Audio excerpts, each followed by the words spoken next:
Bonjour Audrey. Bonjour Olivier. Alors tu as écrit donc cette nouvelle qui a été sélectionnée pour l'anthologie Tomber les voiles, qui s'appelle Dame. M. Voilà. Est-ce que tu peux me dire de quoi parle ta nouvelle Alors en fait, on écoute, T'es pas obligé de regarder le micro Audrey. D'accord. Juste On regarder lit la le- caméra, voilà. on voit Détends-toi. D'accord.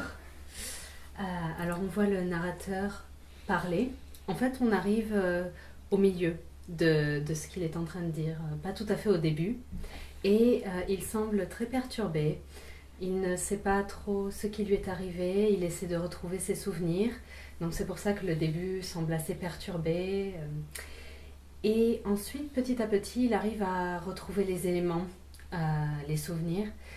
Et il se souvient d'un soir d'été, en fait. La dernière chose dont il se souvient, c'est un soir d'été où il se promenait dans le quartier des plaisirs. Euh, et il croise là-bas, ou plutôt il rencontre une dame, mais on ne sait pas exactement qui elle est. Elle semble très mystérieuse et retenir son attention. Et cette dame, c'est Dame M, justement. D'accord, donc elle est très attractive, hein. Il ressent comme une gravité qui le pousse vers elle en fait. Oui, c'est ça, c'est presque... Une attirance paranormale. Voilà, paranormal parce que très très obsédante. Cette femme l'intrigue plus que de raison, alors qu'il dit clairement qu'il avait l'habitude de se promener dans ce quartier, mais qu'il n'avait jamais vu cette femme avant, et petit à petit elle l'obsède. Et je n'en dis pas plus parce que justement c'est une nouvelle à chute, donc je ne veux pas révéler. Très bien. Quelle était ta première interprétation de la thématique Tomber les voiles? Quelle était la réflexion qui est née justement de cette thématique pour construire cette nouvelle et cette histoire? Alors la première fois en fait j'étais très très intriguée par le sujet parce que Tomber les voiles écrit de cette façon, je ne voyais pas trop comment l'aborder. Et ensuite petit à petit je me suis tournée vers les voiles en tant que tissu, puisque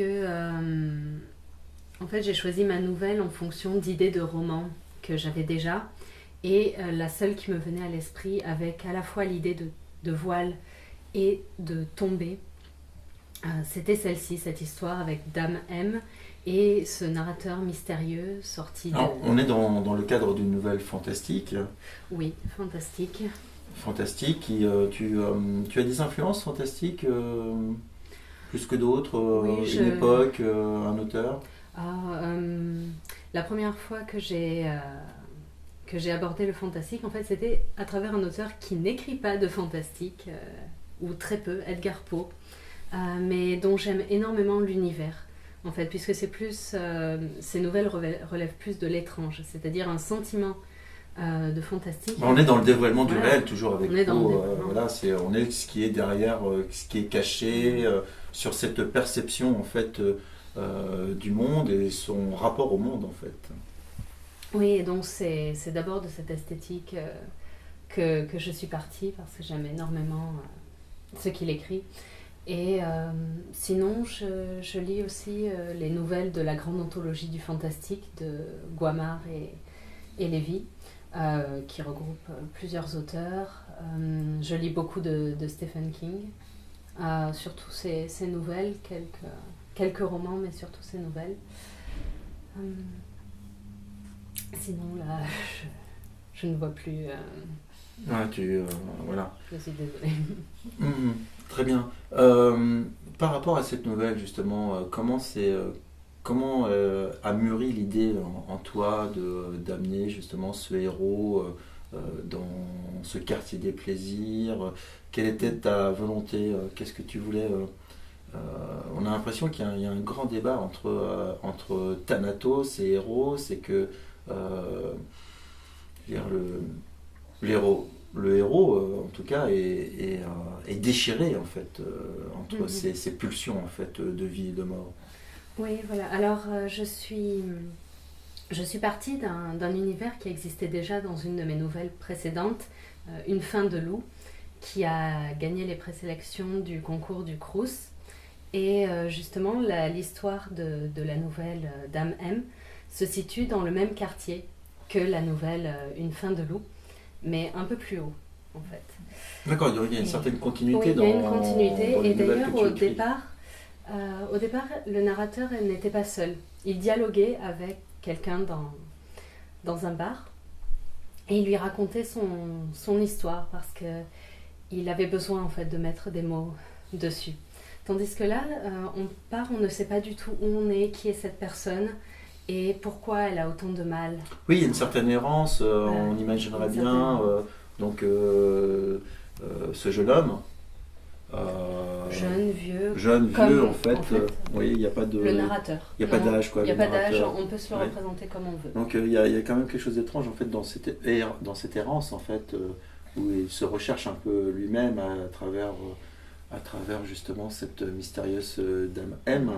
Et, donc, mais elle donne, cette nouvelle aussi, une certaine vision de l'amour. Oui, une certaine vision. Alors je me suis appuyée pour le personnage de Dame M sur un conte qui est retranscrit par Clarissa Pinkola Estes dans Femme qui court avec les loups. Et c'est un conte inuit qui raconte l'histoire de la Dame Squelette. C'est une jeune femme, en fait, on ne sait pas ce qu'elle a fait de mal, mais son père, pour la punir, la noie dans une étendue. De toute façon, les glacée. femmes, tout est de leur faute. Hein, je veux dire, Oui, on l'a appris depuis longtemps. Voilà, et là, ça ne change pas. Donc, quelle faute avait commis cette on ne pauvre sait jeune pas, fille en fait. On ne sait on pas. ne sait pas. Oui, parce que Non. c'est On original. suppose, Voilà, c'est original. Oui. Non, en fait, ce n'est pas dit dans le conte. Il me semble qu'il y a des versions où elle s'était mise en couple avec un jeune homme que son père n'avait pas approuvé. Voilà. Et donc, elle meurt noyée, et un pêcheur vient complètement par hasard, un pêcheur comme le narrateur de ma nouvelle, qui est pêcheur, oui, voilà. c'est sûr. Vient la repêcher. D'abord, il en a très peur, mais ensuite naît un amour entre les deux qui redonne à la femme squelette son corps. Et donc, il y a ce fond, en fait, de légende sur le lien entre la vie et la mort, c'est-à-dire ce cycle de vie, de mort, puis on passe à la vie à nouveau, qui est dans le personnage de Dame M. Oui, finalement, c'est une sorte de démonstration, en fait, où les deux protagonistes, en fait, finalement, sont attirés l'un vers l'autre, ont cette gravité d'aller l'un vers l'autre, et puis finalement, il y a cette espèce de pulsion qui les entraîne, et où il y a cette séparation qui intervient encore, parce que justement là, on atteint justement... donc on ne va pas révéler non plus la fin de l'histoire. Mais c'est vrai qu'au sein du narrateur, dès le début, et c'est pour ça qu'il a du mal à reconstituer ses souvenirs, il y a autre chose aussi, mais là je ne vais rien dire. Mais il y a clairement... il ne sait pas ce qu'il veut, en fait. Il ne sait pas encore. Et c'est le fait qu'il cherche. Il ne sait pas ce qu'il cherche.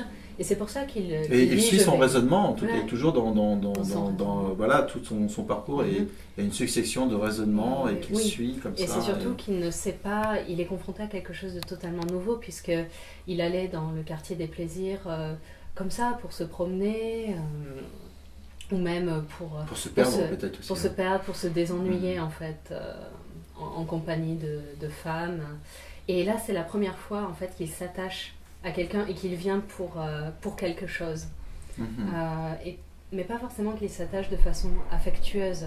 Non, c'est quelque chose de plus obsédant. Il y a une curiosité, il y a une obsession. D'abord une curiosité qui se transforme peu à peu en obsession, et voilà. Et il y a parce qu'en fait, il voit en elle l'étrangère, en fait, celle qui est étrangère à lui tout le temps. Oui, et peut-être quelque chose qui est là au fond de lui et vers lequel il tendait au départ. Mais je ne voudrais pas non plus trop en dire. Moi, je pense qu'on a été assez évasif. Je pense que, voilà, parce que en fait, j'ai mon interprétation de ma nouvelle. Tu l'as écrite, moi je l'ai lue, donc on sait de quoi on parle, mais peut-être que les lecteurs, les auditeurs le découvriront par la suite. Oui. Et c'est surtout ça, c'est que nous n'avons pas du tout la même façon d'aborder cette nouvelle. J'ai d'ailleurs été Pas surprise puisque il y a ça dans ma nouvelle, mais tu ne l'as pas vue du tout comme je l'avais écrite. Et Parce que peut-être que je la connais, moi, Dame M. Voilà. Et moi, je l'ai rencontrée pour de vrai. Voilà. Alors, c'est comme le narrateur. Elle existe vraiment. Hein. Voilà. Oui. Elle existe, voilà. Oui, ça c'est pratiquement certain. Hein. C'est pas un mythe. Hein. Non. Voilà. Et c'est pour ça que. Ou plutôt, c'est mon interprétation de ce personnage.